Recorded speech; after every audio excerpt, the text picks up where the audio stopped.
तो हमारी ख़ास तौर पे जो बिज़नेस कम्युनिटी है वो कल के एक्सपो के लिए कितना एक्साइटेड हैं और क्या-क्या एवेन्यूज़ हैं ख़ास तौर पे उनके लिए जो आपने उनको ब्रीफ़ किया कि they can come and they can invest और दे कैन ट्रेड और बी टू बी और जी टू जी जो उसमें एग्रीमेंट्स हो?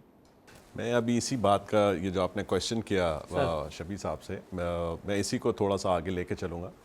देखें आपने, मैं आपको छोटी सी एक एग्जांपल दूँ इस वक्त टेक्सटाइल की। जी। तो टेक्सटाइल के अंदर हमारी कितनी एक्सपोर्ट है। आज कोई भी एक मशीन यूरोप के अंदर लॉन्च होती है तो विद इन 2 मंथ्स 3 मंथ्स वो हमारे पास हमारी इन फैक्ट्रीज़ के अंदर आ जाती है। राइट। ठीक है।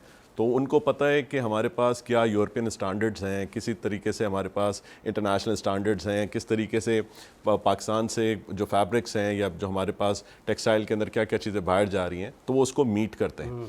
तो पिछले कुछ 75 ईयर्स के अंदर हमारे पास जो मैरीटाइम सेक्टर है, जैसे आपने हमारी फ़िश की बात की, टर्की की एग्जांपल थी, जी सर। तो पाकिस्तान के अंदर इस लेवल पे बिल्कुल लोग काम कर रहे थे, लेकिन उस लेवल पे काम नहीं था कि जो अपने यूरोपियन स्टैंडर्ड्स को मीट कर सकें। इसी वजह से अब अल्हम्दुलिल्लाह ये जो हमने जो maritime Pakistan international maritime expo जो इस वक्त कराची में ये हम ऑर्गेनाइज़ कर रहे हैं, इसका मकसद ही यही है कि हम उन चीज़ों को एक तो अवेयर करें, और जो हमारे पास इंटरनेशनली मतलब 38 कंट्रीज़ से जो हमारे पास फॉरेन डेलीगेट्स आ रहे हैं, जब वो आके हमारे यहाँ पे बिज़नेस कम्युनिटी के साथ, जो हमारे लोकल प्लेयर्स के साथ जब वो मीट करेंगे, तो वो इन स्टैंडर्ड्स को डिस्कस करेंगे। तो इंशाल्लाह तो इसका असल मकसद कि हमारे लोग उन इंटरनेशनल प्लेयर्स के साथ एक तो वो इन होंगे, उनके जॉइंट वेंचर्स होंगे, उन चीज़ों को आज ये जो हम इस शो के अंदर जो चीज़ डिस्कस कर रहे हैं, ये वही चीज़ें कि हम अपनी एक्सपोर्ट को कैसे बढ़ा सकते हैं, हमें क्या क्या चीज़ें जो हमें इसको मीट करनी है, क्या चैलेंजेस हैं, क्या चीज़ें आ रही हैं। तो इंशाल्लाह आने वाले टाइम के अंदर जैसे हमारी